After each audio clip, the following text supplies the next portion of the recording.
E hoje eu quero ministrar, conforme está no cartaz, o poder da compaixão. Amém? Há um poder da compaixão.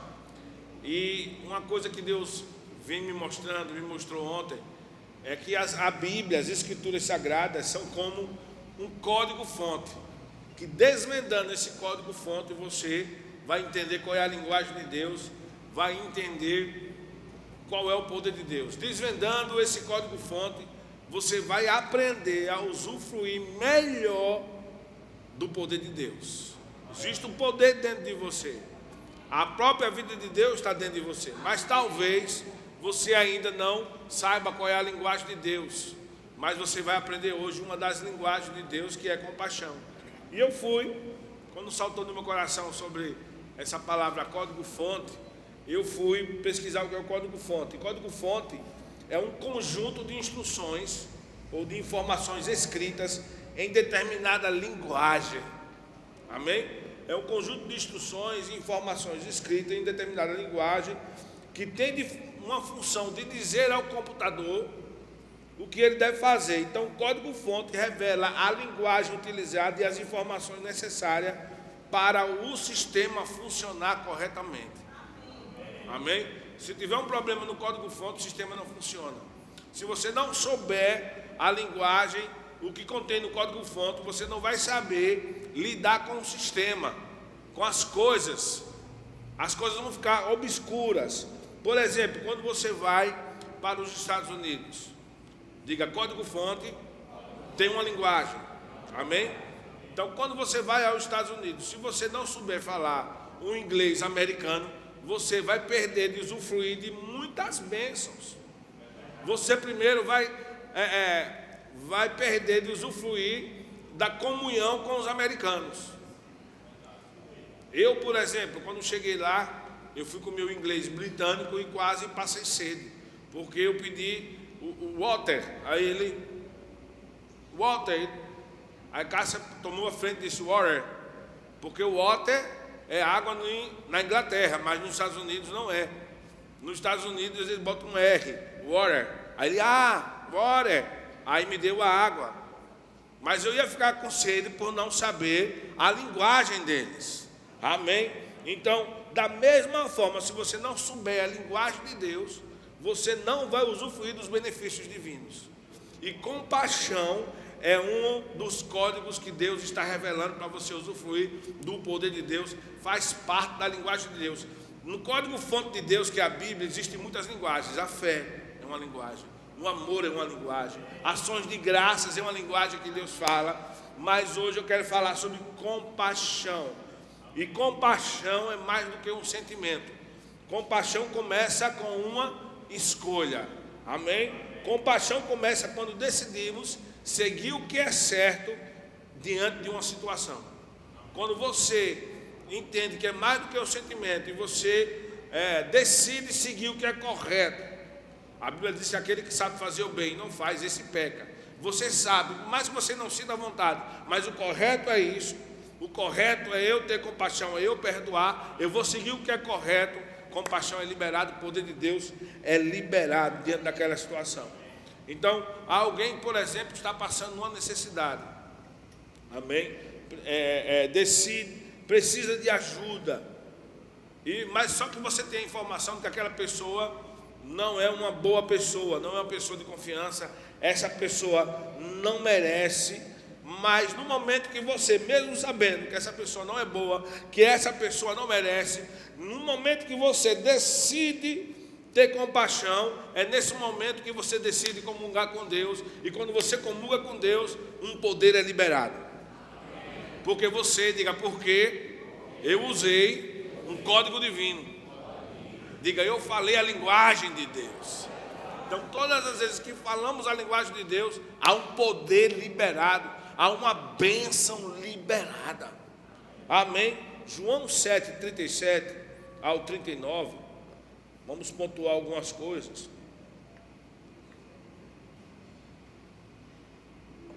Vocês estão pensando ainda, né? João 7, do 37 ao 39. Compaixão é uma linguagem divina. E precisamos aprender a falar a linguagem de Deus, tanto quanto você que é brasileiro que fala o português, precisa aprender a falar americano se for para os Estados Unidos. Amém?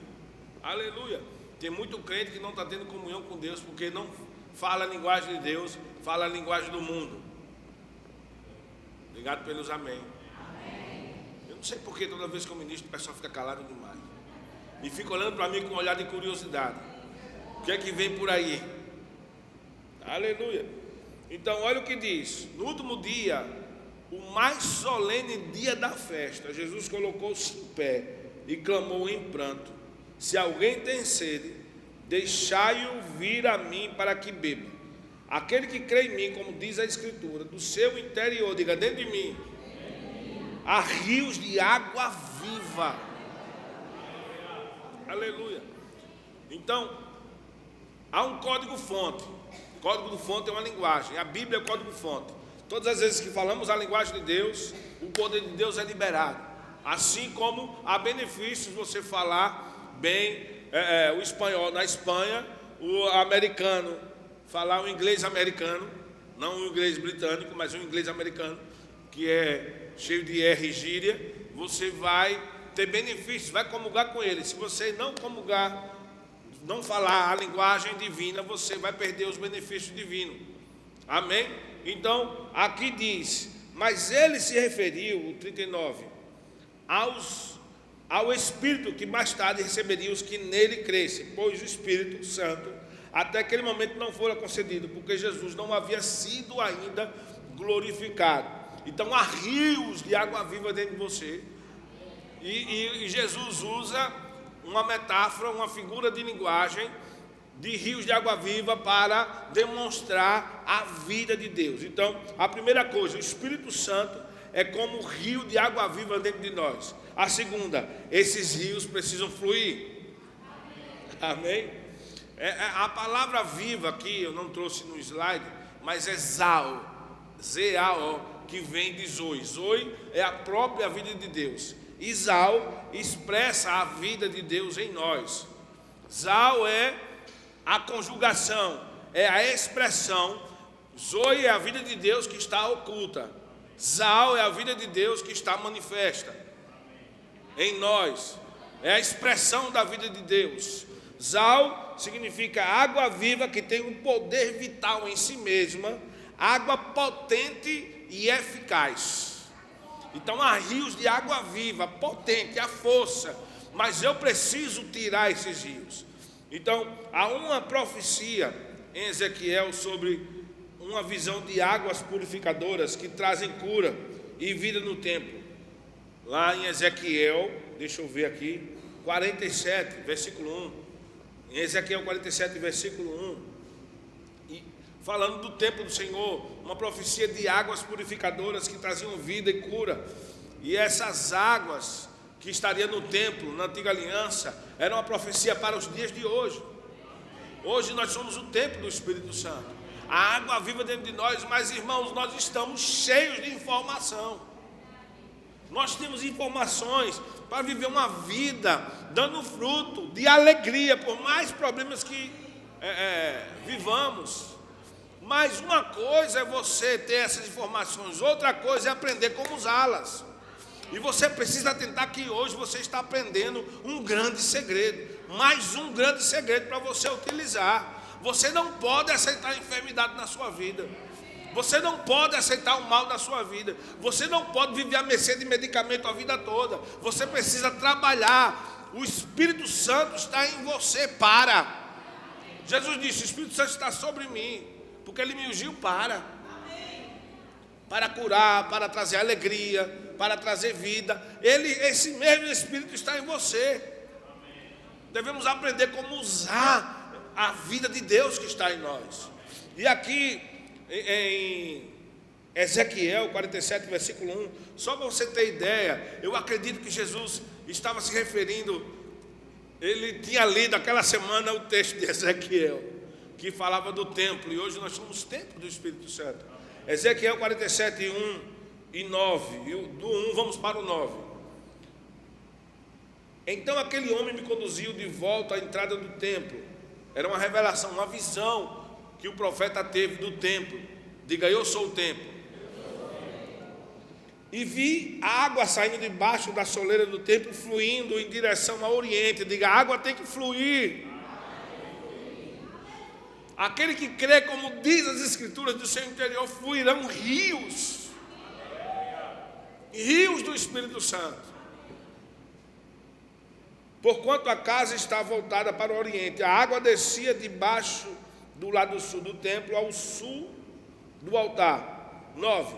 Por onde passar o rio, haverá todo tipo de animais e peixes. Diga comigo, provisão.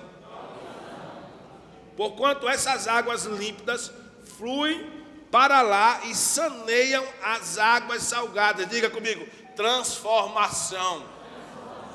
De modo que onde o rio passar, tudo ganhará vida. Diga comigo, cura. Aleluia. Agora, a terceira coisa. A primeira coisa, o Espírito Santo é como água viva dentro de nós. Esses rios, essas águas precisam fluir. A terceira coisa, como rios de água vivas, além de transmitir vida, podemos e devemos fazer uma transposição desses rios. Amém?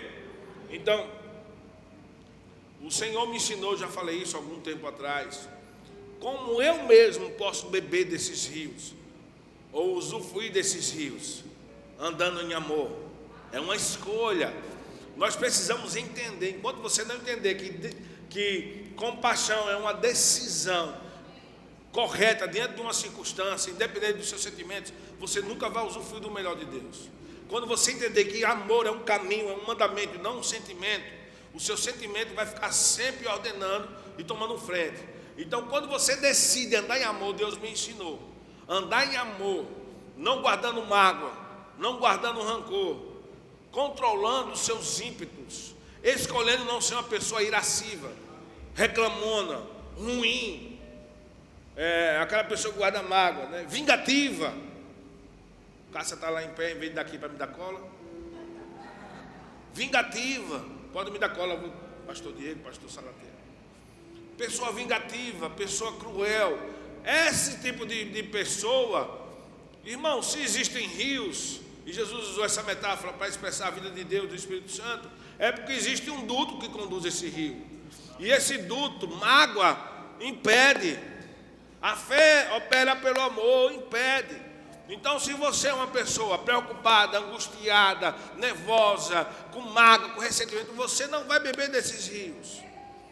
Então você precisa para ontem atentar para a pessoa que está morando em você, que é poderosa. Não adianta só saber, eu sou o templo do Espírito Santo, se não tem nenhum efeito na minha vida. Para que eu vou querer ter o Espírito Santo se eu vivo como qualquer ímpio? Se o próprio Jesus disse, quem crê em mim, como diz as Escrituras. As Escrituras mandam você amar e perdoar. Então, se você quer beber desses rios, você precisa amar as pessoas. E amar é uma escolha de qualidade. Você precisa aprender a perdoar. E perdoar é um exercício. Você precisa aprender a controlar os seus ímpetos quando está no trânsito. A parar de murmurar, de reclamar, de ser uma pessoa negativa. Você precisa aprender a usufruir da vida de Deus que quer curar você, quer trazer provisão, peixes. Onde há rios, há riquezas, há prosperidade, há produção de energia. Ei, são rios de água viva.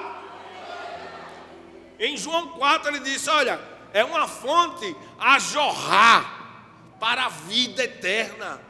Eu não posso ser mais o mesmo. Precisamos parar e dizer, meu Deus, o que é que eu estou fazendo com essa palavra? O que é que eu estou fazendo com a pessoa do Espírito Santo morando em mim? Quem é você? Pergunta para o seu vizinho, quem é você? Eu gosto disso porque alguns não conseguiram ver quem Jesus era. Quem é esse que faz milagre? Ele é filho de José e Maria, o carpinteiro Jesus. Eu sou aquele que Isaías disse, O Espírito do Senhor está sobre mim. Você nasceu de novo, tem outra identidade. Quem é você? Quem é você, Grace? Uma vez em Cristo, nova criatura é. As coisas velhas se passaram e tudo se fez novo. Eu não sou mais Binho, dono do bar. Não, eu não sou. Paulo, se ele estivesse aqui, não, eu não sou Saulo, perseguidor do cristão. Eu sou Paulo de Tarso, nova criatura, ungido, profeta. Quem é você? Agora, para se fazer uma transposição, além de ter uma revitalização, tem que ter bastante água. Não se faz transposição de rio que está morrendo, cheios de si e vazios de Deus, cheios do ego humano. Antes de fazer qualquer transposição, precisamos estar cheios de Deus. Só faremos transposição se estivermos cheios do Espírito Santo. Para eu usufruir dos rios, eu preciso amar as pessoas. Mas para eu fazer uma transposição, eu preciso amar as pessoas. Mas para eu fazer uma transposição, eu preciso ter compaixão das pessoas. Eu só terei compaixão das pessoas se eu estiver cheio de Deus.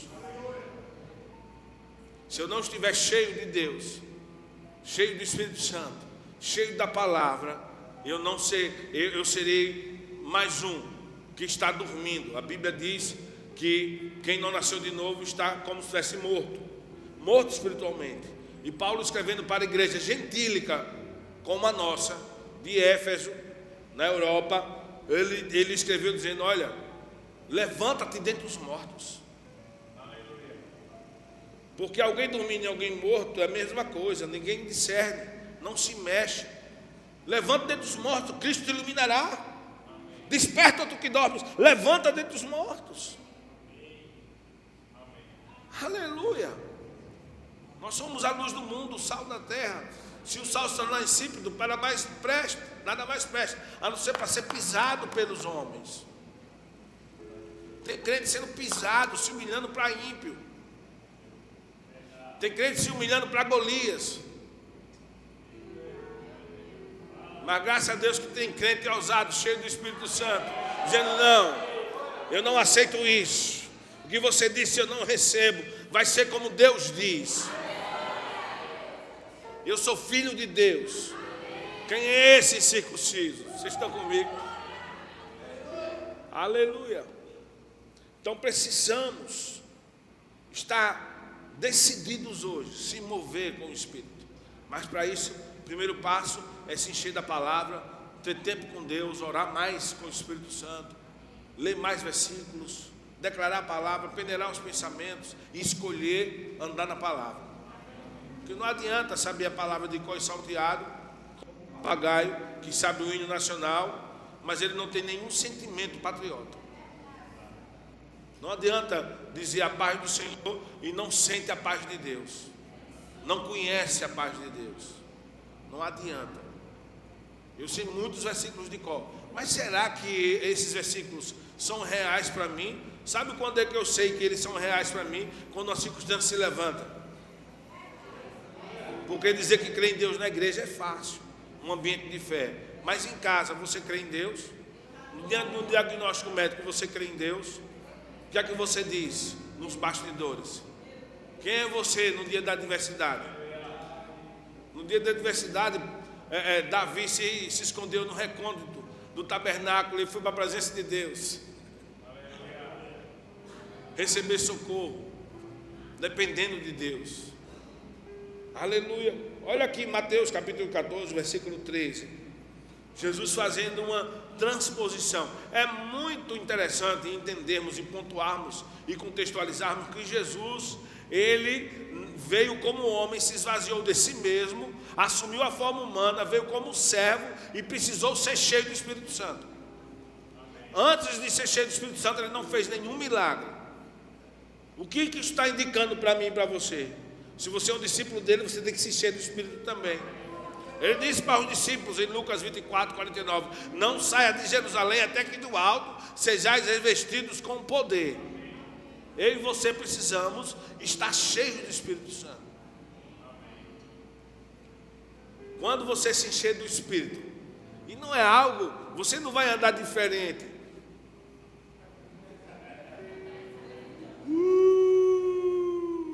Não, você vai andar como ser humano. Só que você vai ser mais simpático, você vai ser mais feliz.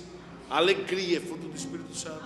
Para o religioso, a alegria é ser bobo, mas para Deus a alegria é fruto do Espírito. Seriedade para o religioso é fazer cara de jumento comendo espinho. Jumento comendo espinho diante de um arame farpado, querendo sair da porteira. Só quem já viu sabe. Mal-humorado, acha que isso é ser sério. Isso é ser mal educado, feio, carranca. Alegria é fruto do Espírito. Amém? Aleluia. Ser sério é ser fiel. Ser sério é ser leal. Ser sério é ser responsável. Ser sério com Deus é andar em amor. Ser sério com Deus é perdoar. Não tem nada a ver com ser mal-humorado. Amém? Olha o que Jesus fez assim. Aqui, Mateus 14, 13. Assim que Jesus ouviu essas coisas, retirou-se do barco em particular para um lugar deserto. As multidões, entretanto, ao saberem disso, saíram das cidades e o seguiram a pé. Quando Jesus deixou o barco, viu numerosa multidão.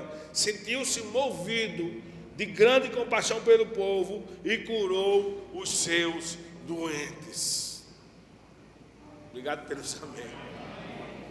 Eu pensei que pelo menos um amém vocês iam dar. Jesus foi movido por compaixão e misericórdia. Diga comigo, compaixão, misericórdia está ligado à cura, milagres e provisão. Amém. Salmo 145, 8 diz, 8 e 9: o Senhor é clemente e misericordioso, paciente e transbordante de amor leal. O Senhor é bom para com todos, e sua compaixão alcança todas as suas criaturas. Compaixão e misericórdia só funcionam quando nós não merecemos. 2 Coríntios 1, versículo 3 e 4.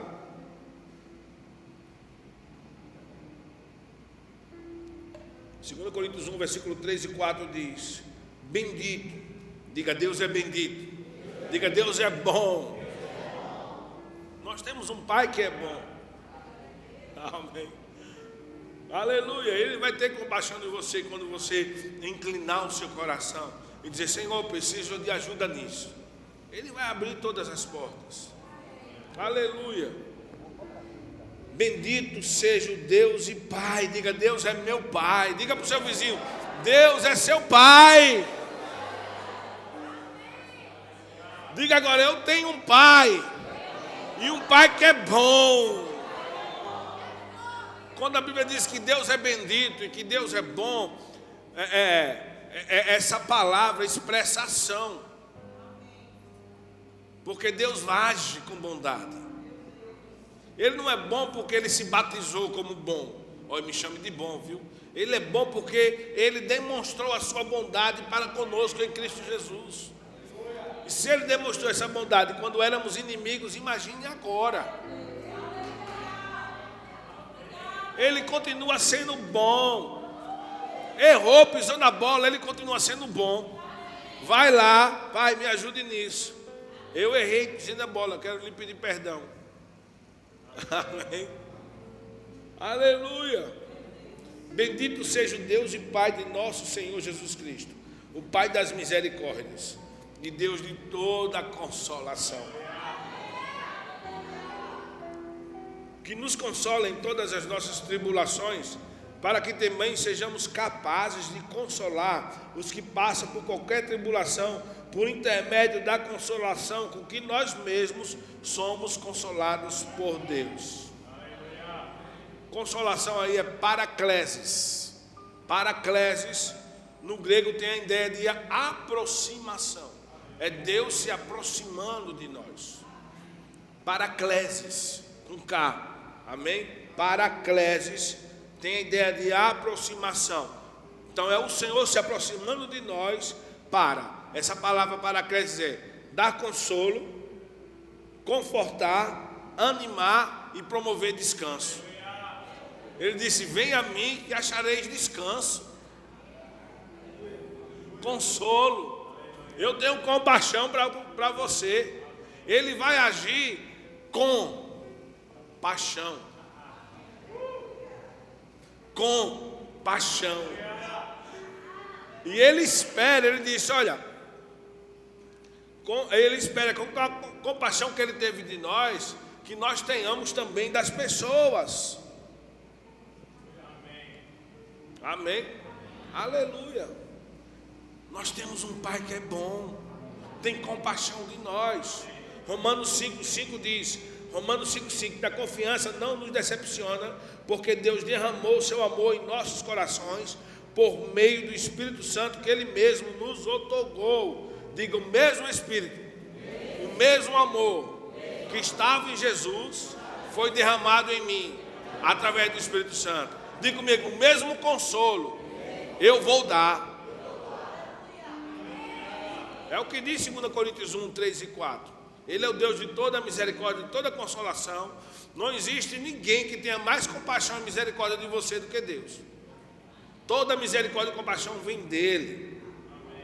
Aleluia. Não importa o quanto você tenha errado, se você hoje consertar as coisas com Deus, Ele vai se aproximar de você e consolar. Paracleses é Deus se aproximando para consolar, animar, confortar, fortalecer. E dizer: vamos lá, caiu, vamos lá.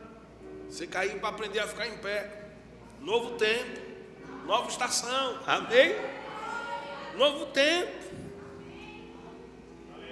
Novo tempo. Diga comigo: novo tempo. Novo tempo. Diga: novo tempo, Rose.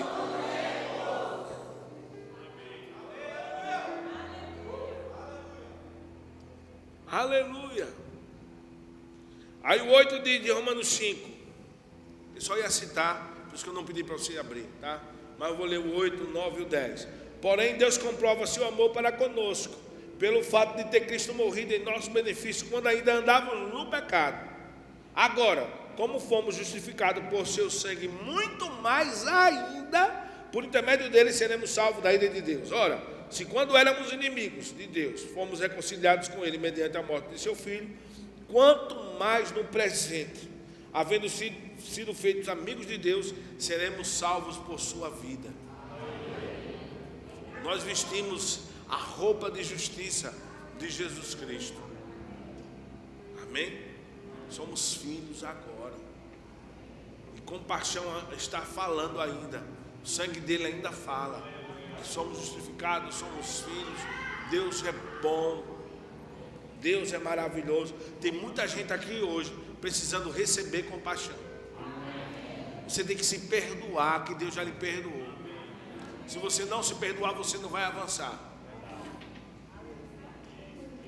Amém.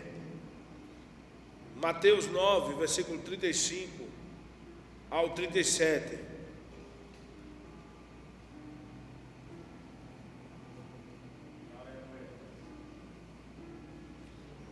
E Jesus ia passando. Preste atenção nisso, é poderoso. É poderoso porque nós não devemos orar só por orar. Tem muito crente orando só por orar e perde o benefício da oração. Ora sem consciência. Hoje você vai orar diferente. A partir de hoje você vai orar diferente. Olha, e Jesus ia passando por todas as cidades e povoados, ensinando nas sinagogas, pregando as boas novas do reino e curando todas as enfermidades e doenças. Ao ver as multidões, Jesus sentiu grande compaixão pelas pessoas, pois que estavam aflitas e desamparadas como ovelhas que não têm um pastor. Compaixão é uma habilidade de se colocar no lugar do outro. Então falou aos seus discípulos: de fato a colheita é abundante, mas os trabalhadores são poucos. Por isso orai ao Senhor da seara e pede que Ele mande trabalhadores para a sua colheita. Compaixão moveu Jesus a pedir oração. Compaixão moveu Jesus a orar no Getsemane por nós. Compaixão. Como Ele queria que esses trabalhadores fossem levantados. Alguém sabe? como Ele queria que fossem esses trabalhadores, como Ele queria que você fosse. Diga, cheio do Espírito Santo. Diga, cheio de compaixão. Manda trabalhadores, Senhor, ore ao Senhor da Seara, manda trabalhadores cheios de compaixão, cheios de Deus. Então, precisamos aprender a orar por um motivo, com uma motivação. Motivação está envolvido na oração, irmãos. Coração está envolvido na oração. Tem oração que não tem poder, porque não tem compaixão, não tem amor, não tem motivo, não tem motivação, não tem aquele ingrediente, compaixão. Compaixão é que nem sal, tem que ter sal, senão não tem gosto. Vocês estão comigo? Então, acredito que olha o que eu anotei aqui, acredito que só oraremos com uma consciência do que é oração e do poder que há em Deus quando orarmos com propósito. Seja a fome de Deus, desejo por Ele, confiança, amor por Ele. Não podemos orar por orar. Devemos orar com um motivo, com um propósito. Por que você vai orar? Eu vou orar porque eu tenho que orar. Não, você vai orar porque você tem fome de Deus. Você precisa conhecer, porque Ele é a sua vida, porque você precisa de ajuda, precisa de confiança. Eu não quero orar por orar. Alguém está aqui hoje? Amém. Aleluia. Olha Mateus 15, 32. Vi ler algumas páginas. Chamou Jesus os seus discípulos para dizer-lhes: tenho compaixão dessas muitas pessoas, pois há 3 dias permanece comigo e não tenho o que comer. Não quero mandá-las embora em jejum, porque podem desfalecer no caminho. Jesus se pôs no lugar das pessoas. O milagre da multiplicação de pães e peixes, da provisão de pães e peixes, começou com compaixão. Ele pegou o código-fonte, falou a linguagem de Deus, e quando agimos como Deus agiria se estivesse em nosso lugar, Deus se move. A Bíblia diz que tem um homem lá em Atos 10, Cornélio, centurião da corte, chamado Italiana, e a Bíblia diz que ele constante orava a Deus em favor do povo e esmolava. Um anjo apareceu e disse: Cornélio, as tuas orações e as tuas esmolas estão em memória diante de Deus. Agora vai lá na casa de Simão Pedro e manda lá em Jope. Ele está na casa de Simão, o curtidor. Procura por Pedro, ele vai falar palavras desta vida. Agora você imagine, o fato de Cornélio ter agido como Deus agiria se estivesse na terra, moveu um anjo.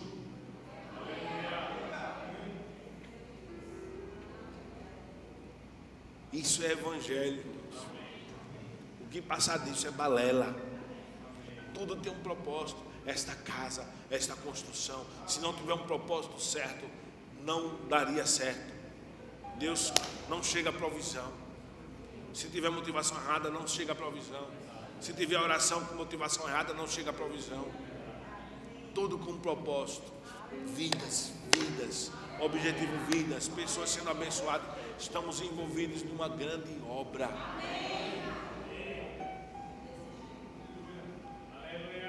Então um milagre aconteceu quando Jesus teve compaixão. Qual a leitura que nós estamos fazendo do ímpio e do pecador? Como nós estamos vendo o ímpio e o pecador? O que nós estamos falando do ímpio e dos pecadores? Um dia nós fomos um deles. Deus não amou a igreja de tal maneira. Deus amou o mundo, as pessoas do mundo de tal maneira que deu o seu Filho único. Obrigado pelos amém. Eu acho que precisamos nos encher mais de Deus. Tem uma vida, tem um rio que precisa fluir. E parece que está preso, ou então está seco, né? O rio morrendo. Precisamos liberar essas águas. Por onde passar vai ter cura, vai ter milagres, vai ter libertação, vai ter salvação, vai ter provisão. Lucas 10, versículo 25, vamos ler esse texto. e eu creio que é o último, vou citar mais dois. Lucas 10, do 25 em diante. Está tudo bem? Pergunta ao seu vizinho se está tudo bem com ele. Então estamos aprendendo como ser crente de verdade, amém?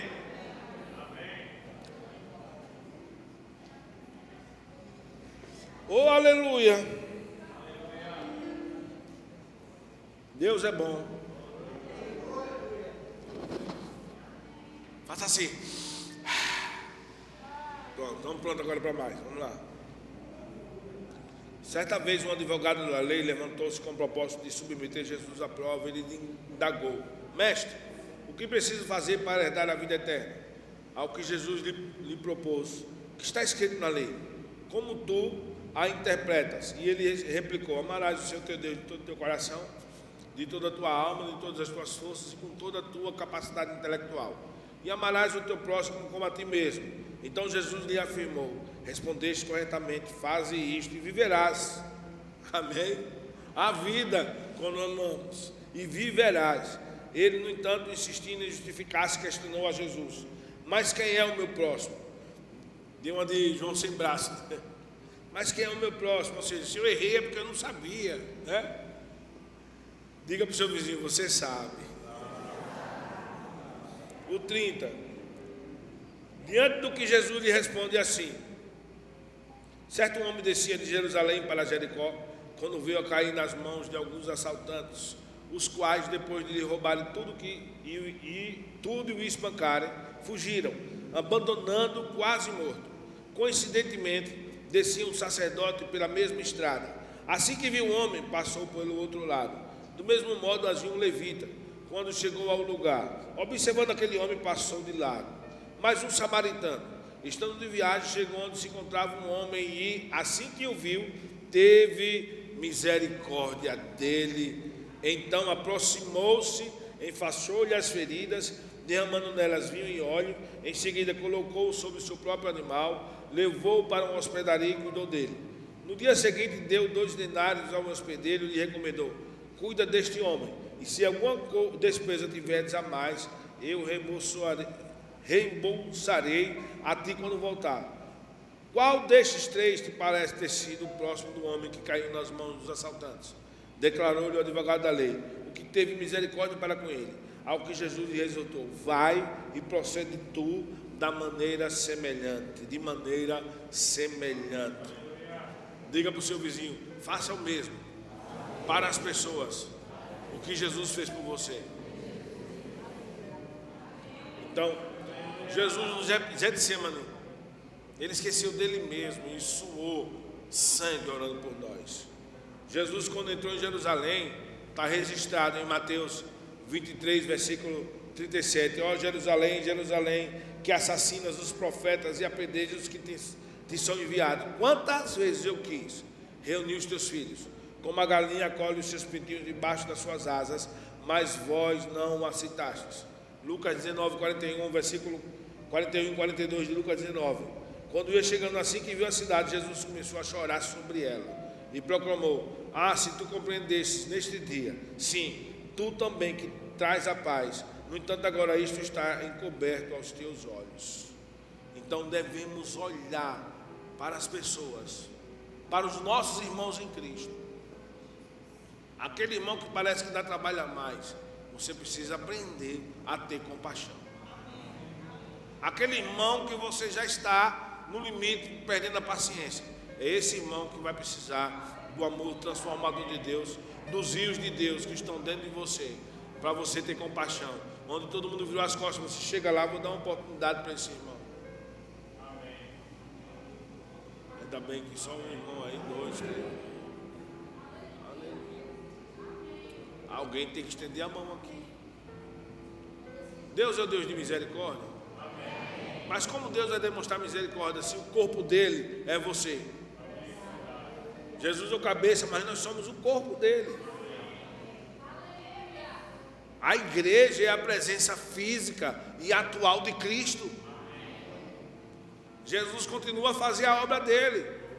Diga: eu sou a presença física e atual de Jesus na terra. Diga, Ele está em mim, através do Espírito Santo. Diga, Cristo em mim, a esperança da glória. Então precisamos despertar que nós não estamos seguindo uma religião. Eu não sou religioso, nem sigo religião nenhuma. Verbo da Vida, Batista, Assembleia Católica, seja o que for, não salva ninguém. Religião não vai na cruz morrer. Eu sigo uma pessoa. E é um grande erro nós evangélicos aceitarmos passivamente quando alguém diz é mais uma religião. Não é. O que difere o cristianismo de mais uma religião, de outra religião, é a comunhão pessoal com Jesus Cristo. É a vida de Jesus Cristo. Contra fatos não há argumento. As pessoas precisam ver Cristo em você. E quando elas veem Cristo em você, isso está acima de religião. Isso é o que difere o cristianismo de mais uma religião. Enquanto estivermos religiosos, fechados na nossa caixinha, nosso modo de pensar, e achando que as pessoas não são alvos do amor de Deus, não vamos olhar, não vamos tirar o olhar de nós mesmos. Porque Jesus disse para os discípulos: para de olhar para vocês, levanta os olhos e vede, os campos já estão brancos para a ceifa. Dentro desse mesmo contexto ele disse: olha, eu estou vendo, eu tenho compaixão dessas pessoas, são como ovelhas sem pastores. Olhe ao Senhor da seara para que mande trabalhadores, porque a seara é grande, mas os trabalhadores, amém, são poucos. Não são os crentes que são poucos. Aí eu reitero o que eu falei no domingo. São poucos que estão movidos de compaixão. Amém? Está tudo bem aqui? Feche seus olhos, eu quero orar por você. Pai, no nome de Jesus, obrigado por tua palavra. Eu te dou graças pelo Espírito Santo, por mais esse ensino.